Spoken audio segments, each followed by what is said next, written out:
Hello and welcome everybody to the SARG Superspeedway series here on the Flatout Racing Network. It is race 10 of the 12 race season, and more importantly, race 2 of the 4 race chase here with you tonight. Mike Norman and myself, Tyler Riggs, up here in the booth with you for the Voppzy iRacing Pates 200 at Talladega. We have 75 laps on the docket, and it should be a really good one, Michael. And before we really kind of get into it, look at these qualifying times real quick. I mean, folks, these guys on this new package now for the last few weeks have been trying to figure it out, and boy, our top five separated by less than 1/100th of a second. We're talking 50.636 for the pole, 0.637, 638, 639, and 0.644.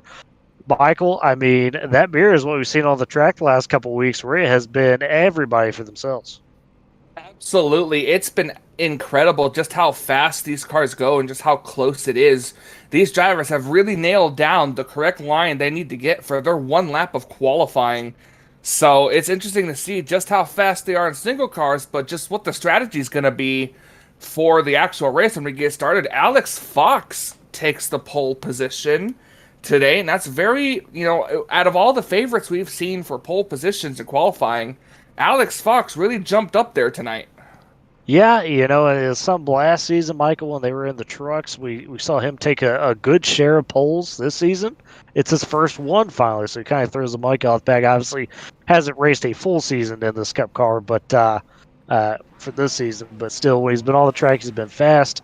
And then Mr. Consistency the last few weeks up there as well. Robbie Lyons getting second, Lucas Graham qualifying third, Dylan Holland fourth, Brandon Howe fifth, Stephen Gale sixth, Ben McDonald seventh, Nick Olson eighth, Derek Newsom ninth, and Sean Howe rounds out your top 10.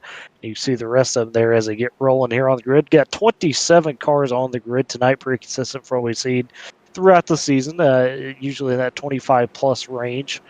And, a lot of guys right now, Michael, really looking to turn the corner in this championship hunt. Yes, folks, we're in race 2 of the chase here, 2 of 4. Just had the chase opener last week.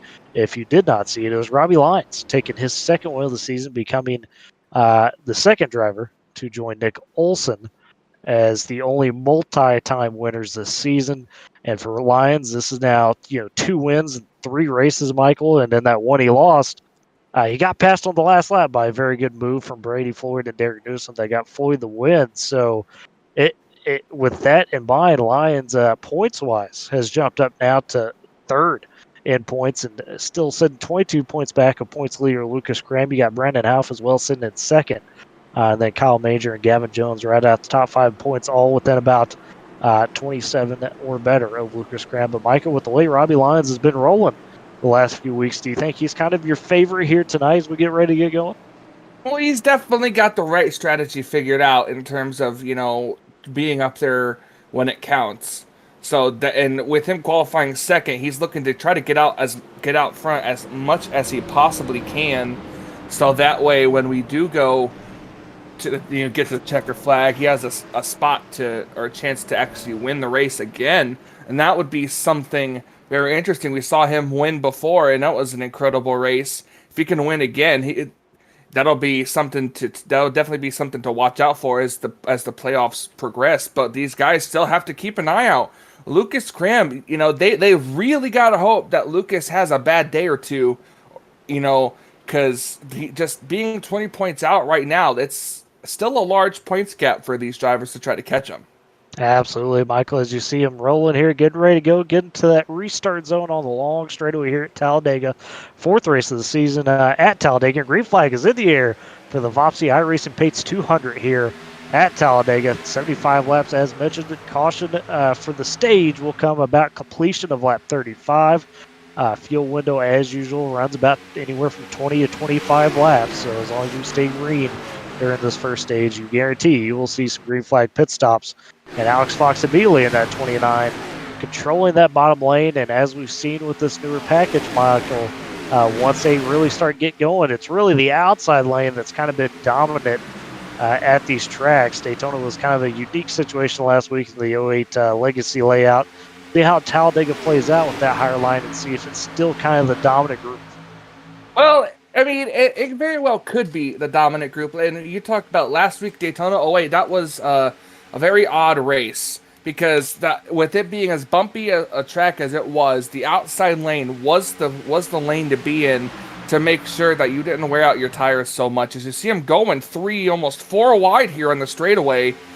You know, we've also seen these drivers race as clean as they possibly can. This is Talladega. There is so much room here, more room here than there was at Daytona.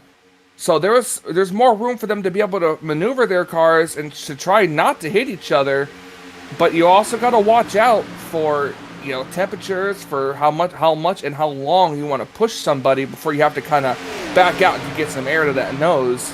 And as you can see, the outside, it's not going to take Lucas Cram long trying to get up here. They've pretty much left Robbie Lyons out, as he's now the 3rd car in the outside lane back here in the 6th position, battling it out from the car on the inside. As I see those blue banners up here, a lot of chase drivers up here. Yeah, a lot of guys trying to make their mark. They know this is kind of a key race in this chase, sitting right here. Obviously, these 4 races are just purely whoever's got the most points at the end of it. Out of the playoff drivers, obviously, most points earned throughout the season. As we talked about, it's put Lucas Graham in a really good spot, and he's looking to take the lead on that outside. He's got some help behind him from his guy. It looks like Brandon House out there, yep, in that top line, of course, Robbie Lyons, and Dylan Holland as well, who's run up front, been a pretty good pusher, the last couple weeks especially. But, Michael, you mentioned that space, the extra space here at Talladega. We saw him the first time around with this new package. It seemed like it wasn't quite explored, as we're used to seeing, because these guys were trying to get comfortable, with how the car felt. It looks like so far here to start this race, after a couple of those moves we saw in the first few laps, these guys are a little bit more comfortable when they're ready to make some of those moves.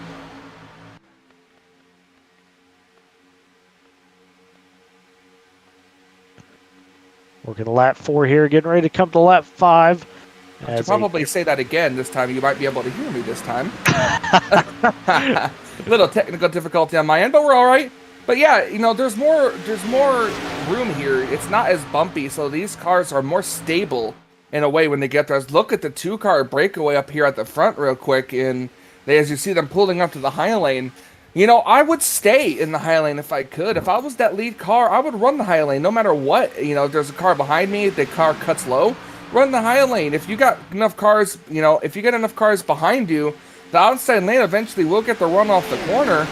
And, you see them just trying to block both lanes. And I'm guessing with this new aero package that is on these race cars, that it's actually a little possible to do that now, rather than just having to try to block one lane and hope that that's where the run is. Yeah, and we talked with the drivers about that in some of these post-race interviews the last few weeks. And that was something that they noted, that it's possible, Michael, but it's definitely very tricky to do. But if you do it right, it's effective. And so far, Alex Fox in that 29er leader has done a really good job. You saw him jump up there, as you mentioned, with Ben McDonald. They kind of cut off the run of Lucas Graham. That got Graham shuffled out and put Nick Olson in the front of this top line. And now here they go again, as McDonald's going to jump up there by himself in that 16, take control in front of Nichols in the 24, and maybe try to get his own momentum going. So, a little bit of 3 wide back there. That's Kyle Manger in that 25, along with a couple cars up top in that 3rd line. And they're just kind of using that, to maybe jump up a couple spots and get back down into that middle line that you're seeing. But they've got a pretty decent train, it looks like, out there, Michael, on that 3rd groove. I see Cram back there as well. Gavin Jones now has jumped up in front. So some of these guys, they're saying, hey, let's go ahead and run this up to the wall and see what we can do on the outside. Yeah, but in doing so, it's actually causing the middle lane to not get the momentum it once had. Every time someone jumps up to that middle lane, a car or 2 behind them, they'll jump up and try to form a 3rd lane on the very outside. And that's killing the momentum of the middle groove here. So... and that's allowing the inside lane to be the dominant one. Alex Fox, our pole sitter, right now just showing the way. Derek Newson in 2nd. James DeCarlis in 3rd. Quinn Gingrich 4th. Derek Stanley. I think he might be a new driver. At least if he's not, then we haven't talked about him much. And here he is sitting in 5th place. Oh, yeah. Stanley's been around quite a bit. Just as you mentioned, sometimes isn't always up there. He usually plays these first few laps at least, if not the whole first stage, a little bit more calmly in terms of running in the back rather than trying to be up front. But I mean, that bottom lane's working. So you're seeing some of these guys, Newsom, DeCareless, Gingrich, Stanley, Kyle Dagger, even, guys that generally these first first run would be more towards the back. They'd be part of that second group or tail end of the first group. They're just riding up here. I mean, to your point, how, the middle line and out that third group has kind of cannibalized itself as guys were trying to make moves. And now we've just got this big single file train on the inside. We'll have to see who's able to form up that top lane again. And you see out there poking now, maybe for a bit of Arizona Newsom. He tries to come back down. DeCarellis is into him. They're spinning. Cars are going everywhere. There's going to be the first caution of the day here on lap 8. And oh my, that was a miscommunication. If I've seen one, we got the first big one of the day as well. Yeah, absolutely. That was definitely something I was actually paying more attention. I was going to talk about the 3 drivers that had actually fallen behind this pack that were just kind of running by themselves right as you said that, and I jumped back up in just enough time to see this happen here. That was an incredible. We're going to go ahead and take a look at it here, keeping an eye on Derek Newsom. Looks like he tipped outside, Michael, to catch some of that air, because, you talked about how guy gets some air at some point. It looks like that's what he's doing, and just the careless filled the hole whether he wanted to or not, and then it was on from there. Yeah, he went outside just to get a run, and the 39 car had a better run and just kind of got on the apron, and it was just all from there. It's when you take the momentum, get shoved off, and you're trying to get back on the racetrack. It's just really hard to control your car at that point. Yeah, absolutely, and that little bit of contact as well doesn't help things, of course, going off into the corner. It looks like, Michael, for the most part, a lot of people got through that a lot better than they thought they were. There's definitely some baked up cars, as usual, folks.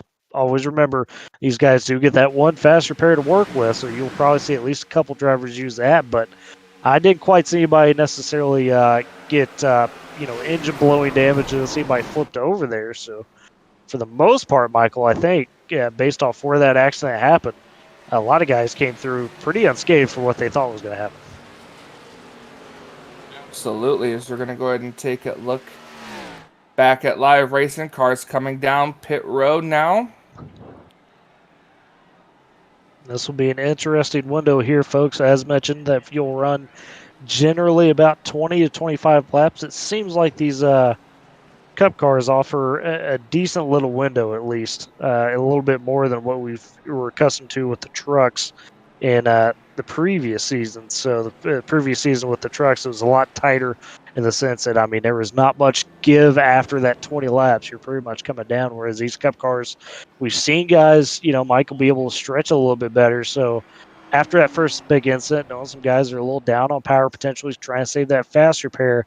If you're a guy that's got a clean car and you're trying to stretch the stage, do you, take that gamble of just hanging back a little bit and maybe risk falling off the lead pack just to save some of that fuel to hope, the other guys push it too hard? Or what do you think your call is here? Well, no matter what, you do not have enough to make it. And if you do, you're pushing it. It really depends on how many laps these drivers can go on a full tank of gas. We are on lap 10 right now. If these guys clutch and save until the restart, which I think is in another lap or two, they might just have enough to make it. If you're talking 25 laps, the longest you can go, we're on lap 10 right now. You would be running out on the last lap of the stage. So these cars with this lap or two, this extra lap of caution might save them enough to where they can possibly make it to the caution flag, and then hope that they could coast back around under the caution to get back to their pit stalls for the rest of the fuel. So that should make, if we don't get any more cautions between now and the end of this stage, that'll definitely make this one to watch, because it's going to be insanity. Well, we'll see if any guys elect to come back and top off here on this lap, Michael, as well, because we've got to remember that little bit of fuel sometimes can make that difference, although it's definitely, as you're mentioning, either way. I mean, whether it top off here or not, or even if they're just clutching around, it's still going to be extremely close no matter what. See a couple takers, really, everybody else, so for the most part, staying back on the track. Only a few takers come back in and top off here, and that's either to top off or fix more of that damage, obviously, that some of those guys suffered in that incident. But looks like Brady Floyd in that 20, if I'm not mistaken, he might have either stayed out or just straight up taken no tires. I have to go back and check. get some confirmation on that. So interesting call here from Mr. Floyd. He was the winner, as we mentioned. He stayed out, I think, because looking at the telemetry here, he has not made a pit stop. Yeah, you are correct. He did stay out. Looking back at it, looks like he was getting ready to come in. He elected to jump out of line there at the last second. So interesting call from Brady Floyd, Michael, basically believing, hey, these guys aren't going to make it anyways. I might as well stay out now. The danger of this, and you could, add on to this if you want, would be, in my mind at least, everybody else pitted, sometimes pitted twice. So if you come to that spot where it stays green, and we know for sure now that Mr. Floyd isn't going to make it on fuel because he had pitted, he's going to have to pit a lot earlier and risk being by himself now coming to this end of stage and really not getting any stage points. And for a guy that's right now, points-wise, 38 back, or excuse me, 29 back of points leader Lucas Graham, that's a big risk. You're risking, missing out on some of those stage points. Yeah, absolutely. He's going to have to hope for another caution within the next 10 to 14 laps.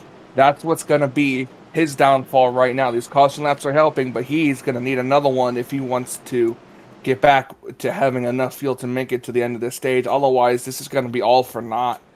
And maybe that's what he's banking on, is another caution or something to come out. But they're side by side here. They're saving their fuel. We're coming to the restart. And Tyler, if you were out there on the track right now, what would your strategy have been? Would you have stayed out or would you have come down? I would have probably pitted and then pitted again to top off, just to try to see if I'm one of those guys that could save it now. Haven't quite got to experience the Superspeedway package, this new one yet to that degree, so maybe that would have been the call, but just based off previous experience, that's probably the call for me. And now we're going to get this restart coming to the start of lap 12, currently on lap 11 here, and you're seeing about half the field came back in. That's why you're seeing that long single file lane and not so many guys on the outside line. It'll be kind of an odd restart here. We'll see how the jumps go. Brady Floyd is elected to be in that outside line as the leader. He's going to get the first crack at this jump. Green flag is back in the air here for the that's one. Somebody didn't get going. Derek Stanley. Yeah, he spun the tires at 26. Really spun those tires. I don't think he spun them. I think he just restarted in the wrong gear. That's possible. Because that was a very, very slow start, and he was not squirrely. I've Tyler, I'm sure you have as much as I have done that in the past, where you're just coasting and you don't realize what gear you're in. But that really, really messed up the outside lane, as here comes Clint Spillman with the help of Matthew Oliveira on the outside lane. They're going to try to get side by side with Alex Fox. Clint Spillman looking to try to get some bonus points. Yeah, taking advantage of that chaos there, that outside line, like you're talking about a little bit. And now he's getting some good push. See Robbie Lyons in the 15 as well in that high lane, as well as Nick Olson behind him in the 24. But so far, I mean, despite some of those strong cars being up there, Michael, Alex Fox has been able to hold on. And so we'll see if he can continue to do so, because like we mentioned, some of these guys, they get in that middle line and they say, hey, let's jump up top to that third line. And like you highlighted earlier, just winds up kind of cannibalizing that middle line. So far, nobody's been able to really challenge Mr. Fox on the inside, but tell you what, Spillman's got some good speed out there in that 88. Quinn Gingrich really lifted Fox's tires off the ground with that push. I saw him just a little squirrely on the back straightaway there. Look at the Valvoline drivers up on the outside lane. I believe that is the 25. Yep, that's the 25 of Kyle Manger, and I can't quite see. Is that the 9 behind him of Brandon Half? I believe so. Yes, sir. They were on their way up here. Got a little stalled out now, but man, look here. Right cut down to the inside. Clint Spillman will take the lead as they cross the start and finish line. Got some really good draft up there from Mr. Oliveira and Robbie Lyons in that middle line as well. And, was able to get the momentum needed to finally kind of break Alex Fox's stranglehold on the lead here. About 14 laps in. Now let's see what that 57 can do up there in that middle line. Is Robbie Lyons and Nick Olson going to jump him, or they're going to push him forward? That's what we're going to have to see. You see the 23 stuck on that outside by himself right now for just a minute of Taylor. He's got some guys back there that are going to pick him up potentially, but so far on this restart, stayed for the most part 2 by 2. The guys just trying to jockey a little bit for that position, maybe taking it a tad easier after that first incident. Do see a few banged up cars throughout the field, Michael. So that tells me for the most part it seems like guys will hold on to that fast repair. So we know a couple of them will have some cracks at the end because as we've seen time and time again, you're going to have potential second and third wrecks to avoid. So Absolutely. You're keeping an eye on here. Matthew Oliveira will take the lead down the back straightaway, go to the inside. Might not have been a good idea, as here comes Robbie Lyons on the outside lane, getting literally pushed by the 24 of Nick Olson. Yeah, something that these drivers noted to us very early on with this newer package, Michael, is that these Cup cars, now you can really lay into guys for a bit longer. You still obviously have to worry about the temps, but you have more of a leash to work with as opposed to the old way where really it was about a good lap maybe of pushing hard, and then you had to get air. This time around with this newer package, you extend that a little bit. So we've seen some of those pushes, some of those extended pushes. And guys like Nick Olson, Lucas Graham, Half, all those guys are really good at pushing anyways. They've taken full advantage, as you're seeing here. Ooh, Lyons got a bit squirrely, had chased up the track, and now Oliveira dumps out of line. He's going to go ahead and it looks like maybe just drop back after getting his lap led. That creates a shuffle. That allows Robbie Lyons and Nick Olson to jump to the front with a nice little two-car push. Snellman followed him. I don't think he was paying attention. Didn't think he realized that the 57 wanted to get out of line there. Followed him down and then quickly cut back up. That could have been a big issue there had somebody gotten a run on him already. Now he's in third. He's going to move it to the high lane to try to get close up to second place now. And it looks like that's what he's going to do. Yeah, trying to use that momentum right there. And yeah, I think you're right as far as he didn't quite realize what Oliveira was doing. And looking at the driver chat, I didn't quite see Oliveira make the call per se. But generally, when the guy just dies below the L like that, you expect that's kind of more of a move for him to drop back. So kind of surprised Spillman didn't read that for his experience. But he is back in that top line, getting a good push now from Derek Stanley at 26, along with Derek Newsom in the 50, 39, James DeCalis up there. And can they get enough momentum, though, to get around that bottom line of Lyons and Olson and Fox? That's three really good cars on the bottom. And Lyons himself, with more of that real-life experience, Michael, he may be very adept at really controlling this line in a way some of these other guys can't. Yeah, absolutely. As you can see, running up there, he's running pretty good. Something that we haven't seen in a while. We talked about contact. Alex Fox, Derek Stanley. Fox saves it almost. Still scrambling around back there. No big incidents yet. Oh my goodness, how they avoid not wrecking the whole field there. Some slight contact between Derek Stanley and Fox at the wrong part of the corner, and somehow they all survived. We stay green. Yeah, they all survived, and that's going to be some damage that could be repaired on a pit stop here. But man, oh man, let's take a look at that real quick on a replay. That was intense. I'm not sure if maybe the 50, I think the 50 might have turned to 26 down a little bit. Let's see here. Oh yeah, I think it might have been a little bit of a bad bump there, but holy moly, did they save it without incident.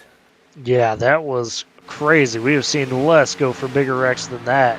What a save by Alex Fox, and great job by Quinn Gingrich and a couple of those other guys that had to go under him to make sure that they were in control as well, to not kind of shoot back up into him. So wild stuff there, and now they've kind of sorted it back out a little bit, Michael. Single file for a minute on that bottom, but it looks like Clint Spillman and a couple other guys trying to get that middle line going again to get us back to 2x2 here. Yeah, and I was talking about it before that incident happened. We all hoped that Lucas Cram would have a bad day. A lot of these. I don't know about we all hoped. Hold on there. I meant to say the point. They all hoped, yes. Yeah, they all hope, not we. Sorry, for some reason I think I'm a driver in this series or something. Right.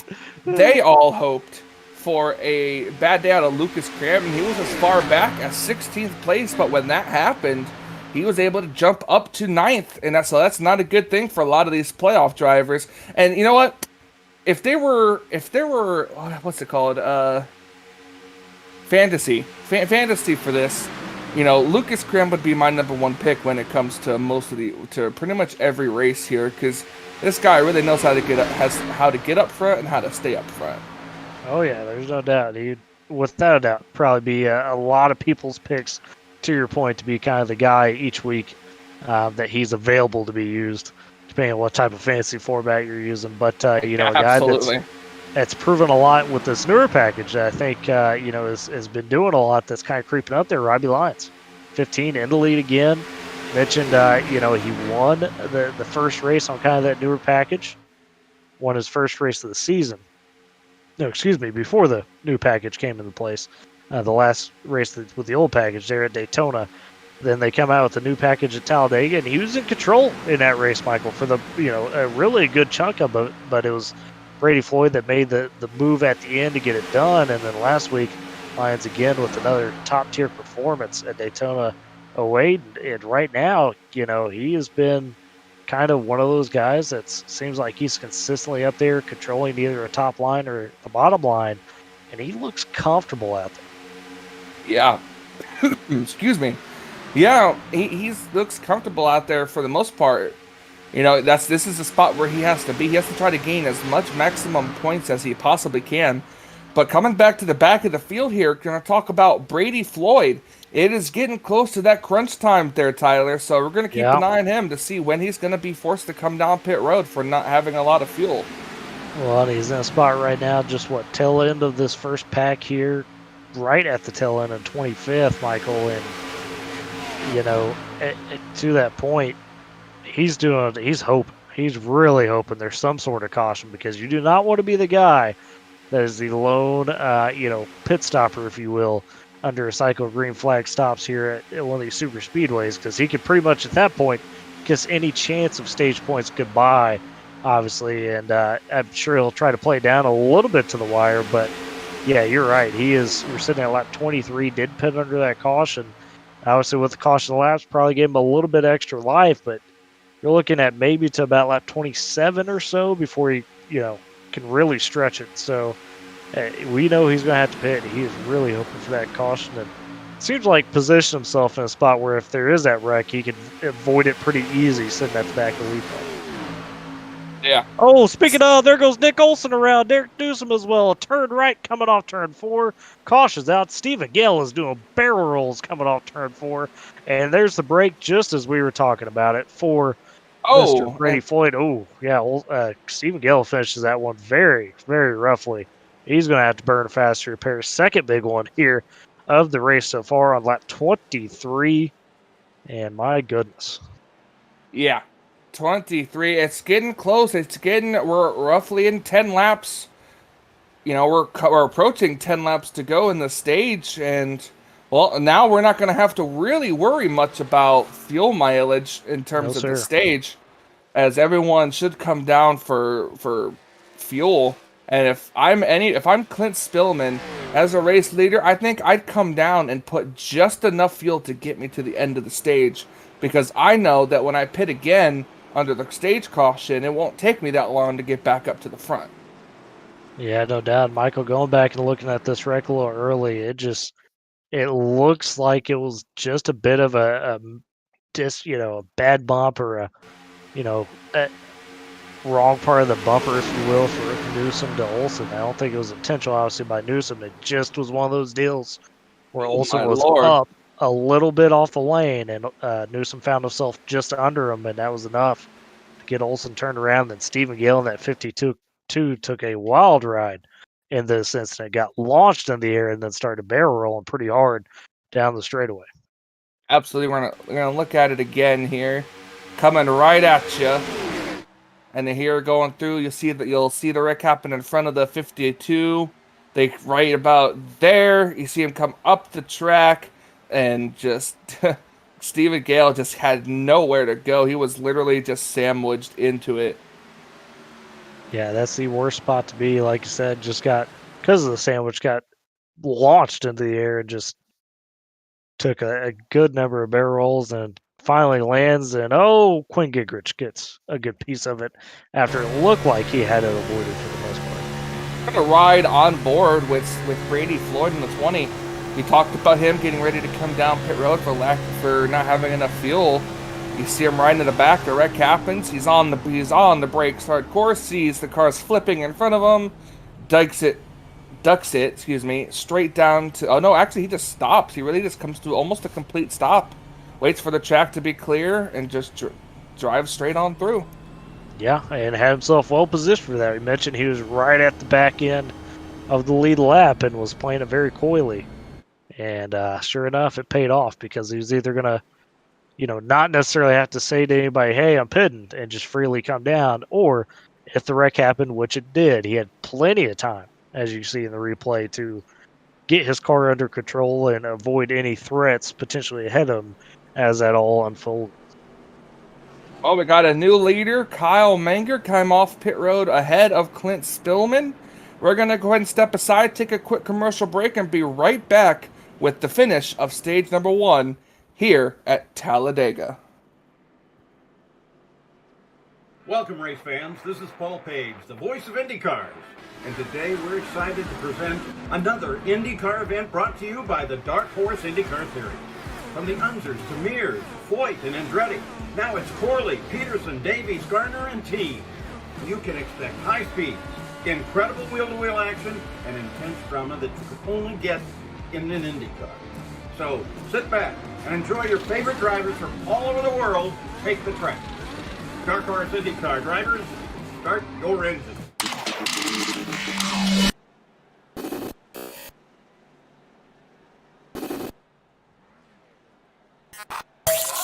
ETE Reman is the world's best remanufacturer of transmissions for import and domestic cars and trucks.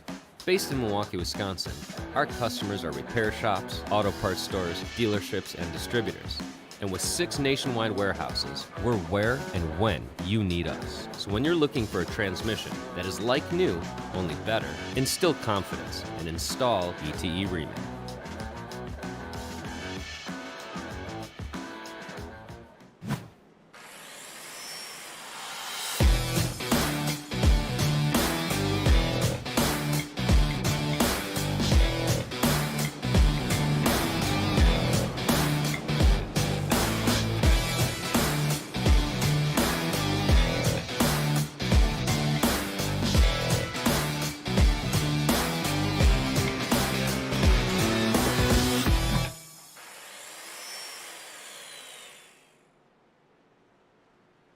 Welcome, race fans. This is Paul Page, the voice of IndyCars.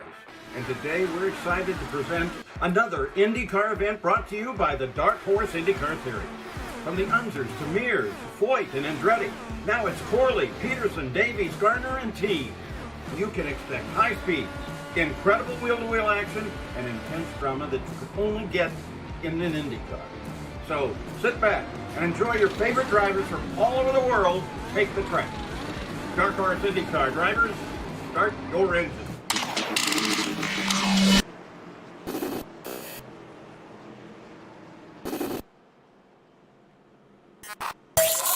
ETE Reman is the world's best remanufacturer of transmissions for import and domestic cars and trucks. Based in Milwaukee, Wisconsin, our customers are repair shops, auto parts stores, dealerships, and distributors. And with 6 nationwide warehouses, we're where and when you need us. So when you're looking for a transmission that is like new, only better, instill confidence and install ETE Reman.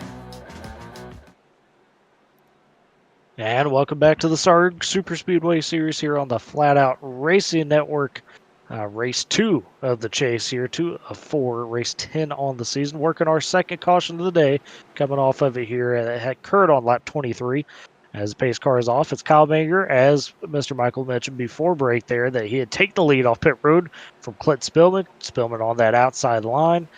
They are taking that long crawl down the straightaway. Green flag is back in the air here at Talladega, and just under 10 laps to go in the stage. It should be a raucous finish as we vault towards the end of the stage here with all the chaos now. A couple drivers not quite behind the wall yet, but we will update that as that kind of becomes clearer throughout the rest of the stage here. But Mayer in that 25 on the bottom, followed by Brendan House in that 9. The outside, Spillman gets a tough bump there from Gavin Newsom in the 12. It almost loses it right there, Michael. What a save by the 88. Absolutely, and I think you mean Gavin Jones there in the 12.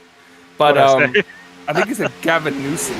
I might have, yeah. Oops, Derek Newsom, Gavin Jones. Come on, Gavin Newsom. There you go. But yeah, Gavin Jones, you're right. At that 12. Well, some interesting news here. one lap down is the number 24 of Nick Olson. He had to take, I guess, a lap to try to repair the damage. Derek Newson, I don't see on the racetrack anymore. He might have taken his car behind the wall after that wreck. Can confirm that Derek Newsom is the first car behind the wall of the day. Unfortunately, right now, he is currently P27, the only car not on track. And Nick Olson with Quinn Gingrich as fallen Brady off. Floyd gets turned on the backstretch. Contact made. He spins the inside. Cautions out. Sorry to cut you off there, Michael. Happened right in the middle of the pack. So we're just going down the backstretch. We are under our third caution now of the day. Third of this first stage. Yep, and like I said, it's going to get this way. Under 10 laps to go in the stage. Everybody wants points.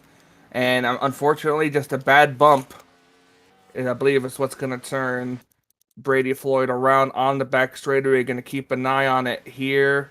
Going to look at it. Not so much bad bump. It looks like he didn't realize that Lucas Cram was to the outside of him right there by nose. And came up into the 44 a little bit. And that got him kicked loose. Yep, you're right. Right there, he gets turned up. And somehow everybody except the 39 car technically got a piece of it as he goes flying up there. A couple of cars actually did. Looks like 29 of Alex Fox as well involved. Didn't spin, but definitely took some hits. Floyd, though, a hard spin to the inside. Well, DeCarlos did spin on the back half. Oh, my.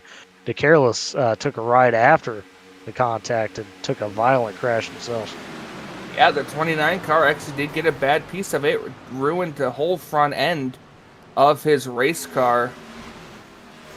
Oh, a wild ride, like you said, for that 39 car. So that could be a tough break for our pole sitter if he's already used his fast repair. Yeah, that's something we're going to have to monitor for sure because it is very early in this race. Been a couple big wrecks already, and yeah, he could have already burnt his fast repair, and if so, that'd be a hugely tough break. Thought DeCarlos had saved after the contact, but he lost it, going off into the corner, turned it back up the track, ramped off the outside wall there, made a little bit of extra contact. Not sure who that, the 42 of Chris Sawyer got a piece of that off of DeCarlos's back into the wreck. That was a rough ride for those two drivers. Absolutely. Kyle Manger still leading though under caution. No one from up front really came down pit road. But here, let's talk about the guy in third place here, Ben McDonald. That 7-Up machine, he's been running up front pretty much all the race. He's kept it up there in third place now. He could be a factor in stealing away some of these stage points from these playoff drivers. Yeah, currently, to your point, the only driver in the top 8 that is not a playoff driver. So, yeah, that's a spot where no doubt he can kind of create a little bit of an odd points buffer, if you will, for some of those guys. And especially now with, it looks like Lucas Cram a little bit further back, about P12 right now. Not that he doesn't have a shot at stage points, obviously, but we know he has some damage. That 44 is a bit banged up, being kind of in and out of some of those wrecks. So there's no guarantee that he'll be able to get stage points. And so it's what they create, for some of these guys. Robbie Lyons in that 15, if he could get up there and really kind of get himself up to about third and kind of steal that spot for McDonald or higher, he's going to not only gain some big points on Lucas Graham, but some of those other guys now creates a little bit of a bubble because now there's a missing spot, especially higher up like that, Michael, if McDonald's able to hold on to top 5. Absolutely. Yes, right now your top 10 rundown is Kyle Manger, Brandon Houff, Ben McDonald, Lucas Strayer, Jacob McMillan, Sean Howell. Haven't really talked much about him. Here he is in 6th place. Robbie Lyons 7th, Clint Spillman 8th, Jacob Locklear 9th, and the 00, whose last name I can't really say. Ball fans, George Baldfans Jr. And it runs out the top 10. Yeah, and I could update as far as James DeCarlos. He's currently still in pit road, so he's going to be going a lap down after he took that really heavy damage. Looks like Brady Floyd in that 20, Michael, has stayed on the lead lap, but he is definitely not using his fast repair if he still has one left. He's been coming down a couple times in a row now, a couple laps in a row, getting some of that damage repaired as much as he can. So have to see. Obviously, he's got enough laps here as a buffer. He shouldn't fall a lap down by just being slow on the track. So maybe that's what he's kind of waiting on. If he does have that faster pair in his back pocket to maybe hold it till at least the stage, or maybe hopes for a wreck kind of about halfway through the stage. That'd be something to monitor for sure. Still, no extra drivers out besides Derek Newsom. I saw Nick Olson did get the waiver round. Yep, I was in going to that say that 24. was good. I was going to say that was good news for him. Caution came out to break. He's getting the wave round, so now if he's up to speed, he could try to fight his way through this pack, try to make it into the top 10 before the stage ends. But we're going to see what looks to be a 4-lap shootout to the end of this stage. And I'm sure that if a caution comes out between now and the end of the stage, that the caution will be deemed as the stage caution. Yeah, that's a good point there for sure as far as how that would break. Generally, as mentioned, if there's another caution we have here before the stage end, we are definitely in that window of it being deemed the stage at that point. Generally, they give about a 2-lap window right there. So a couple of the guys joking around about their damage right now in driver chat about it getting up to speed. Alex Fox said once this thing gets up to 88 miles an hour, you're going to see some serious stuff. So you can see how they're feeling a little bit about that damage. It's typical, though. I mean, we've seen this from time to time, Michael, where these guys decide to hold on to those faster pairs, knowing that there's a good chance of another caution or two. They'd rather ride around in the back for quite a while, knowing that they're going to be slower, and just kind of prepare themselves to be there at the end. Yeah, and that's what's going to take 4 laps. They're just going to hope and pray that another caution doesn't come out. And we'll see who we're going to be talking to at the end of the stage here. As they're coming off turn number 4, the pace car will duck in. And it'll be up to Kyle Manger on the inside row as to when we will actually go back to green flag racing. 25 holding down that first spot, as you mentioned. A playoff driver for sure. Standing-wise right now, Kyle's sitting 4th. He is 24 points back of Lucas Graham. So this could be a big stage win for him here if he's able to hold on. No, Lucas has had a few issues in that 44 as they crawl at that restart box. It looks like Manger is fired underway, and he's going to get a big jump out in front of the rest of the group here as we are back underway. Just a few laps to go in the stage. Completion lap 35 will be your stage. Look at that 16 of Ben McDonald get up there, get that draft, and get the good push from Manger. You're going to see the 9 of Half and the 41 of Lucas Strayer fall in the line, followed by Sean Howell and Jacob McMillan. And that 21 right now, your front 6. We'll see what happens. He fired off early. So during that, when he did that, that's kind of single filed out this lead pack here. He's going to have to try to block as much as he can. He's got Ben McDonald here. He could pull out the strategy and win this race if he can get it done at the right time. Play spoiler maker here. Could very well play spoiler, no doubt about it. That being said, these guys are all watching where Lucas Cram is, and currently Cram right now just outside that top 10, it looks like, Michael, as this refreshes here. Yeah, just sitting in 12th right now, so he would not be getting any stage points. That would be huge. That's a big gap to be able to make up. I mean, you're talking about potentially 10, 12 points right here for Manger if he's able to hold on to the stage win where Lucas Cram would get none. The person who needs it the most, Robbie Lyons, is also not in the top 10 either. They're actually losing this pack. Does the 44 have some type of damage we don't know about? No, the 44 definitely has heavy damage. He definitely does. Now, the 15 is the one that surprised me a bit of Lyons. Didn't think he was that banged up. He looks like he's got a clean car, but he got shuffled out a little bit. The 44, though, definitely banged up on those fenders, no doubt about it. Probably the highest running guy with damage right now that I can see. Everybody else in front of him pretty decently clean. As we come to 2 to go in this stage now, hitting lap 34, and they've stayed single file, Michael. See Lyons back there in that 15 trying to get, a couple guys behind him to get that top lane going, but it's not happening right now. So it seems like these guys all trying to kind of hold their cards till we get to this last lap of the stage. Now you see Clint spilling that 88 move up. That's going to cause the 9 of Half, in the 41 of Strayer, a couple of those other guys to really move up there now. The shuffling's going to begin here, and the fight is on for the stage win. Get Strayer up here as well in the 41. He's trying to get the outside lane going. Brandon Half now going to pull side by side. This could help the 44 get into the top 10. Very well could. We'll have to see for sure as they come to the white flag for the stage here. One more lap to go this time around. And it's going to be Hoff that leads that lap. Can he hold on to win the stage? That's some bonus points, folks. At the end of it, big moment here for Manger and Hoff as they're both within that 20-point gap or so of Lucas Cram. They'd love nothing more here to get the big stage win, knowing Cram might not quite finish in that top 10. Currently, Cram is sitting P13 as we're doubled up, so he'd be out of the points right now. Coming into turn 3 and 4, still 2 by 2 right there, the 9, the 25. No itches. Oh, Strayer a little loose behind the 9. He's going to have to wiggle up the track. That's going to cause Manger to get spun out. Caution's out. Huge wreck up front. Robbie Lyons at the wall. McDonald. And it looks like it's going to be Brandon Houff who walks through it unscathed. And Brandon Houff will take the stage win. Everybody wrecking behind him. Big implications here. This may have snuck Lucas Cram up into that top 10. He did. He's third place as he crosses the start-finish line. Third place as he crosses the start-finish line. We're looking at Gavin Jones. He's got some rear suspension damage. His car's all type of askew going down the racetrack here. That was a big wreck. That could have potentially just taken out half this field if they didn't use their fast repair.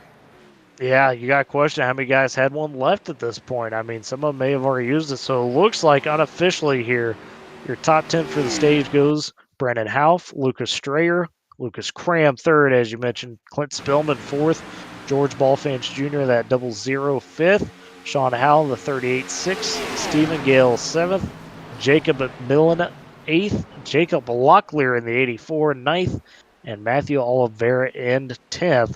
All of those drivers, with the exception of Ballfans, Locklear, and Oliveira, all playoff drivers, but the biggest story, without a doubt, the opportunity for House and others to really make some big points on Lucas Cram gets washed away as he finishes third in the stage. Wow. Keeping an eye out on the wreck that happened, it looks like the 16 of Ben McDonald just was pushing too much on the car in front of him, the leader, which was Kyle Manger, and just spun the Manger out up into the pack as they were coming through here. Yeah, it's kind of a wild incident as we're talking about it because we saw how Strayer got moved up a little bit, got loose, and then the chaos ensued on the bottom line opposite of that with no real necessarily interaction from that top line, and Brandon Houff it winds up being in the right spot with those issues. Yeah, you're right, Michael. McDonald that's about the third time we've seen that now today where that second guy in line's trying to push. He gets just a bit under the guy in front of him, not intentionally, but bobbles or does whatever and has a run and just hits him at the wrong angle. It's exactly what happened there at that 25 and 16. And boy, a lot of guys got banged up that. Robbie Lyons went for a ride, wound up on top of a car for a minute. Manger got some big damage in that. Let's go ahead and talk to our stage winner here, Brandon Houff. Yeah. Let's see if there it goes. Hey, Brandon, it's Tyler and Michael up here in the booth. You got us. Yes, sir. Well, my goodness, man. You got up in that outside line. You and, Kyle were battling for a potential stage win, seeing that Lucas was outside of that top 10. Big chance to gain points, and the chaos ensues behind you and underneath you, and you just kind of drive away, break down the end of that stage for us. Yeah, I was hoping to wait a lap later maybe to make a move, because with this package it's like if you make a move too early you're going to get steamrolled, or you make a move too late you're not going to get there. So I was hoping maybe coming to the white on the stage to make a move, but I saw the Highline foreman behind me and I said, you know what, let's just go see what we could do. And it paid off, because I have a feeling if I wasn't out of line I probably would have been caught up in that mess. But sometimes you get lucky, sometimes you're good. I feel like it was a little bit of both on that stage. Just, right line, right time. I had the right help behind me with Luke and Sean. And, won the stage. And that was much needed, especially after last week with no stage points.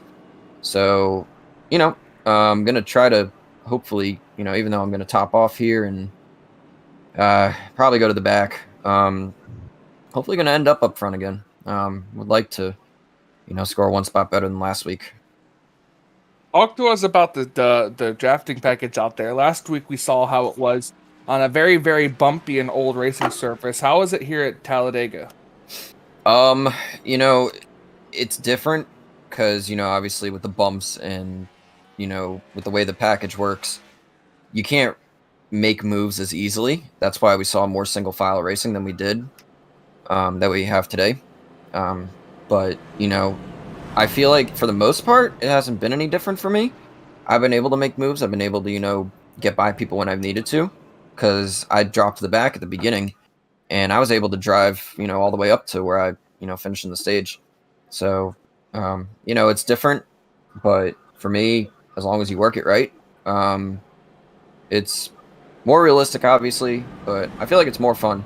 I know we haven't had a greatest start to the race with all the cautions, but, you know, these guys are good. We'll clean it up. And hopefully you guys will see more of this 2 wide, 3 wide racing, and, you know, without the wrecks, because Yeah, you know, we would like that. absolutely, Brand. One last question about those wrecks too. It seems like guys are a little bit more. I don't know if it's they're surprised by the runs they're getting in some of these corners, but now we've seen a couple times where the guy that's pushing gets up under the driver in front of him. It kind of causes an incident without trying to, obviously. But is it just the new package, or is guys just kind of maybe pushing a little bit too hard, not being as clean as we usually see? I think it's a little bit of both, because with this package, you have to be more square with your pushes. You can't really offset like you used to, because if you offset to the left, you're going to spin somebody out, or if you offset to the right, they're going to get hooked. So it's a little bit of both. I think over-aggression is one thing. I've been really cautious to start, and it's paid off. So, you know, these guys will calm it down, like I said, hopefully. And just the pushes will get more aggressive, but definitely wrong pushes, wrong times. Big runs obviously are causing it, but definitely have to be more square. That's definitely the key with the package right now. Absolutely, Brandon, and congrats on stage win. What room are you in that we need to move you to, by the way, real quick? I am in Taco Bell. Alrighty, congratulations on stage win. We'll hopefully catch you after the race. Good luck. All right, thank you, appreciate it. Brandon Houff right there, a stage winner. Got to move down in time. That's key, folks. Don't want to have guys out of spots, you know, trying to communicate right there, Michael. Yeah, As absolutely. green flag is back out of the air here in the Voppzy iRacing Pace 200 here at Talladega. And you see a lot of guys back there, Michael, single file, because they all topped off either to get damage repaired or top off some of that fuel. So kind of an awkward restart here again with a short outside line, and also the 20 of Brady Floyd. A little bit damage to that outside line as well, leading it. So you're seeing that fall off quick, and now they're scrambling behind him. Other than that, though, up front, it's Alex Fox, that 29, back up there. Looks like he has finally burnt his fast repair after being involved in some of those wrecks. Yeah, absolutely. And to talk about the 20 car, I think he's got some rear end damage, so he might not be able to lead a pack, but he could definitely draft and probably have a good shot. As you see, the 48 just pushed in that 20. Oh my goodness! Cool. Aggressive pushes for sure. Really shot him out there. He was pushing him. I think that did a little more harm than good. If we could see how his hands are working in that steering wheel. Yeah, and maybe it was one of those situations where Gingrich was trying to, aggressive move by Gingrich there to get up into that top line, and now Fox is going to drop down and says, no thanks. I've already burnt one fast repair. I got no more. I want to kind of get out of the chaos. Maybe feeling it was a bit too crazy up front as when Gingrich definitely tried to make some moves, Michael. I don't know, either give himself the lead or what, but because of all that, Robbie Lyons has now dropped down in front of the 48 after his unfortunate being collected that incident there to end the stage. It looks like he's burnt his fast repair with the clean car out there. You see the 44 Lucas Cram back there, Michael, and I think he's suffering the same issue that we just mentioned with Brady Floyd. He doesn't have a clean car. It's banged up, so if he's in a line where he's trying to lead it, that line is not making any progress, and they're getting moved back. This could very well be exactly what these drivers want, or these playoff drivers want. Lucas having a bad car, can't get up there. He lucked into stage points with that big wreck and with avoiding that big wreck. But if he continues to fall back here, this could be a big points day for the rest of these playoff drivers. Absolutely could, to your point, because yes, stage points are nice, but if you can't follow it up with a top 10 finish, it really kind of doesn't hold its water as you're talking about, especially for guys like, Lyons and, Menger and some of those that missed on those stage points due to that wreck. They'd love nothing more to see, Cram kind of be pinned back there a little bit too deep and not being able to really finish in that top 10. Right now, you're seeing that single file train up front with Lyons, Gingrich, Dylan Holland, that 5, has made his way back up here. That 25 in Manger. Nick Olson, the 24, after being a lap down at one point and getting his lap back, he's back up here rolling in that top 5. You see Lucas Strayer in the 41 and Gavin Jones as well in that 12. All guys that, for the most part, looks like they've used their fast repair. Knowing now, Michael, got to be a little bit more careful out there. And, if they're not, I mean, that's your day. Yeah, absolutely. Single file now. Hopefully all these guys will settle it down. We saw the 29. He got out of there after almost getting spun while leading, getting pushed. That probably scared him, knowing that he doesn't have a fast repair left. Now we'll see. As here comes all the cars now moving up to the outside lane. They thought they were trying to get something going, but they could have been just pulling out for some air. Keeping an eye on Lucas Cram, he's managed to kind of just single file it out in 10th place.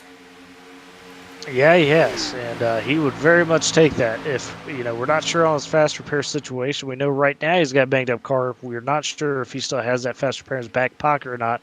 Either way, though, Michael, with that, how that first stage went, as long as he's able to get a top 10 in this race, no matter if he has a fast repair or not, that's probably a victory today in his book, because for the most part, that would, make sure that nobody really does a big amount of damage to his points lead.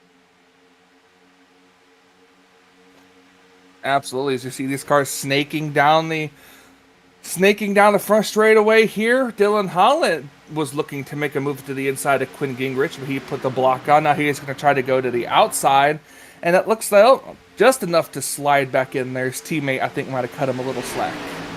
Yeah, these guys kind of filling it out, Michael, like you said, on what moves people do or don't want to make right now at this point. You've seen Holland jump out there a little bit. Maybe it's kind of a signal to either his teammate Manger or to Robbie Lyons, hey, we go to the top side, but it's not being taken right now in that instance. So no need to be that aggressive. There's still 32 laps to go.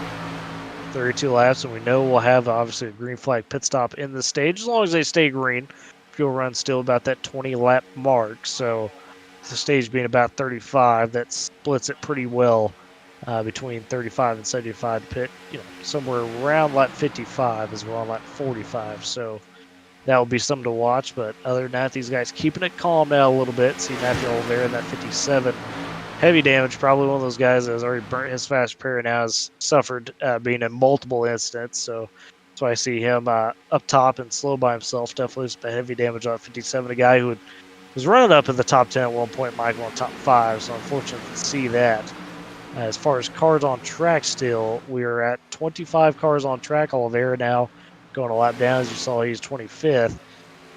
Behind the wall for sure is Derek Newsom today. He is currently 27, 21 laps down. And then 26, George Ballfans is on pit road, 8 laps down. He has not taken it behind the wall just yet, it looks like. So 25 of the 27 still on track. And despite all those wrecks, Michael, I'd say it's a pretty decent number, despite how big some of those wrecks were.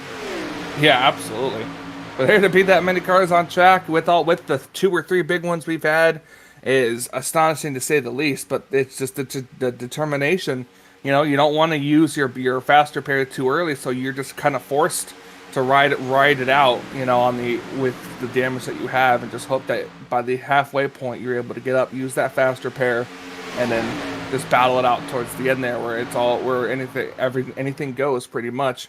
Robbie Lyons now trying to control the draft. He goes up to the outside lane to block the 5.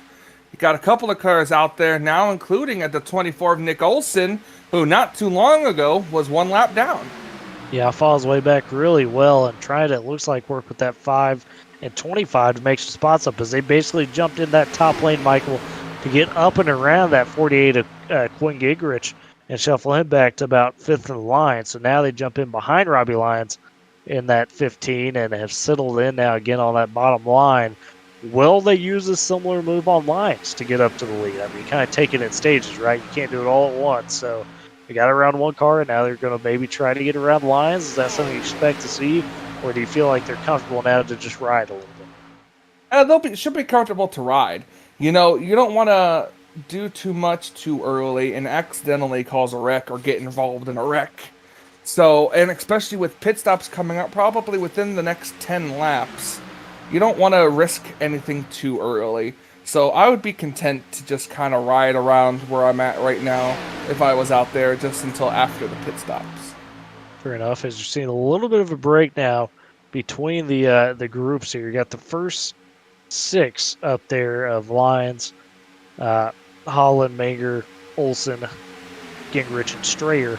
And then behind them, that takes you to Gavin Jones, who's not quite off of them enough, but it's close now to where there's decent separation. I wonder if Strayer's hanging, or excuse me, if Jones is hanging back a little bit. Looking at his car, Michael, I'm not seeing a lot of damage anywhere, so makes me wonder if he's just trying to kind of, manage riding around a little bit, maybe trying to save a bit of fuel or just take it easy to kind of maybe, feel out where he needs to be as far as, coming to these potential green flag pit stops here. Very possible he could be feeling it out, but I want to talk about another story down here too. Lucas Cram went from 10th place, has fallen back to 15th, and it looks like he's still holding up that line that's behind him.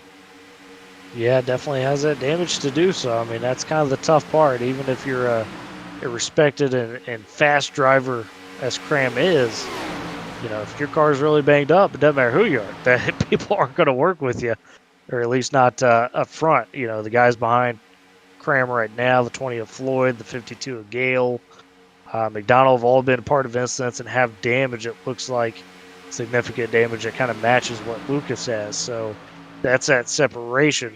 They're kind of being dragged along right now by the 3 cars in front of them, which includes Spillman and Half. And it looks like Locklear in that 84 as Locklear goes to the high side, clear out a little bit. But they're falling back as we continue to go along here green more and more. So that's got to be worrisome for those guys. Knowing now you don't have the safety net of a stage break, you got to rely on hoping to get a caution. There's no guaranteed caution, though, from this point on. Yeah, absolutely.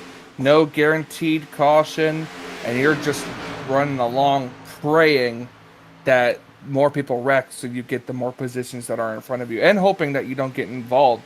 As we've broken up into roughly 2 packs here, we got our main pack consisting of about 11 cars, and the other pack consisting of probably around 9 or 10. As it looks like the 57 machine is going another lap down. Yeah, tough there for Oliveira. Highlighted his struggles earlier, but look at this gap now, Michael. I mean, you just mentioned it. Very significant now here between the 2 groups. It's basically the clean cars versus the not-so-clean cars back there is kind of that split. So, but this group up front is kind of an interesting mix. We mentioned, Robbie Lyons has really done himself well the last few weeks to close that points gap after, a big win to kick off the chase last week. And then before that even, it earned some good bonus points to kind of help him going into the chase.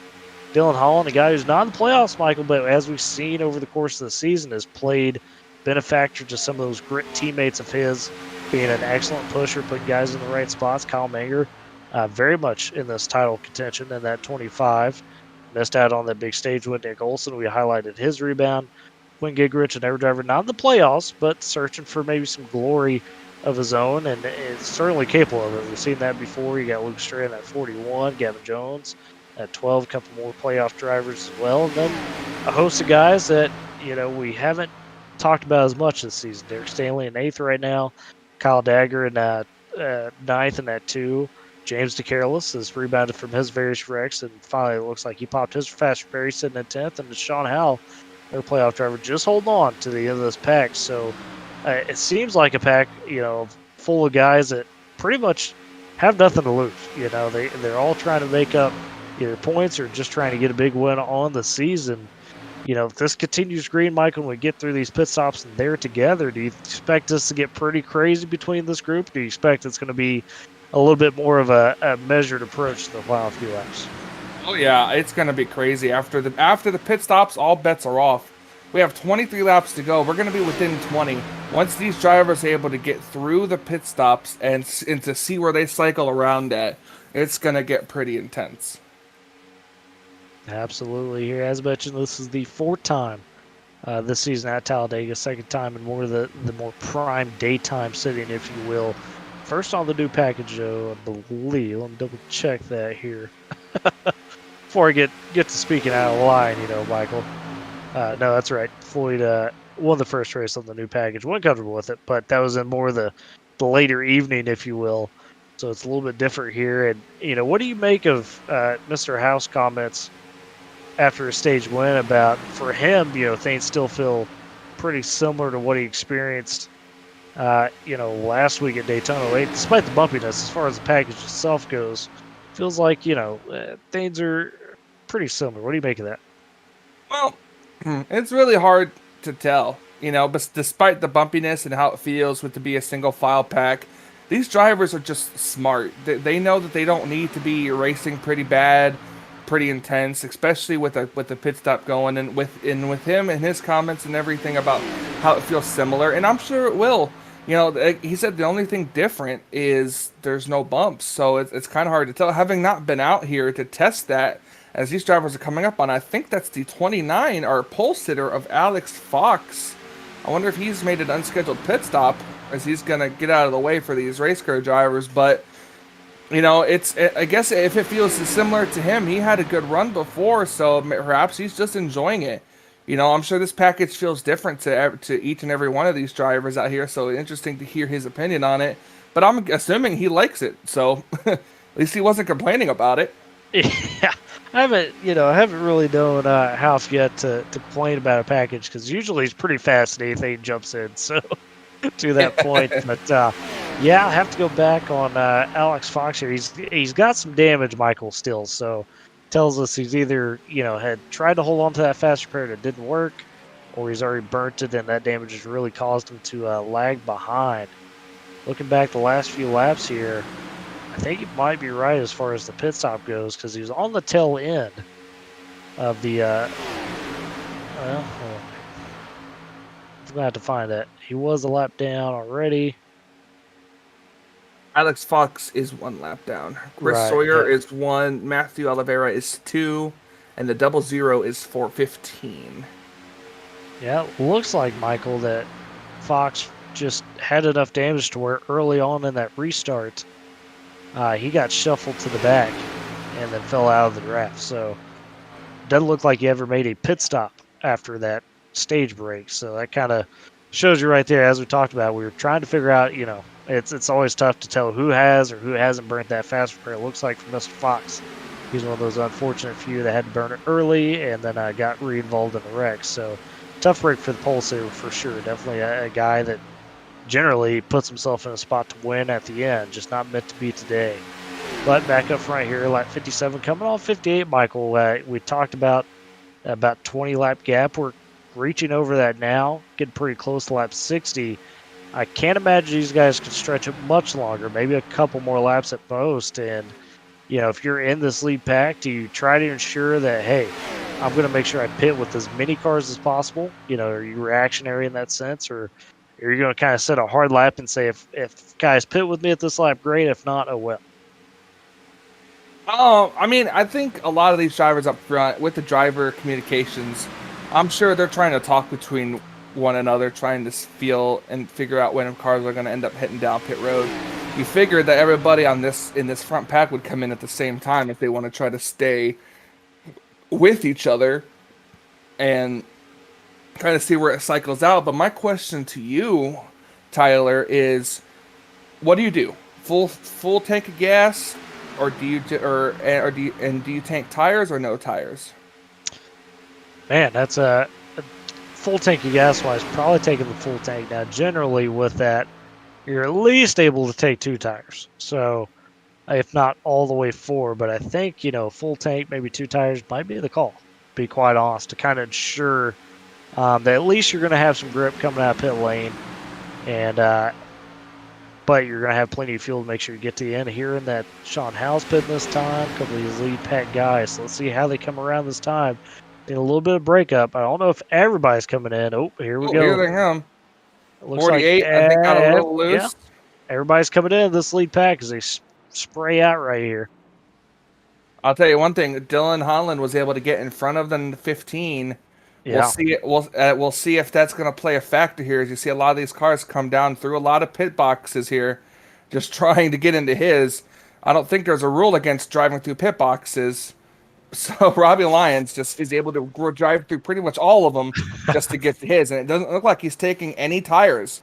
No tires, it looks like, on the 15 car. Looks like the 5 didn't either. They're both out very quick, just mainly took fuel there, and it looks like for the most part nobody took tires. And they're out quick. They're able to be, getting a pretty good group here to be able to get reformed.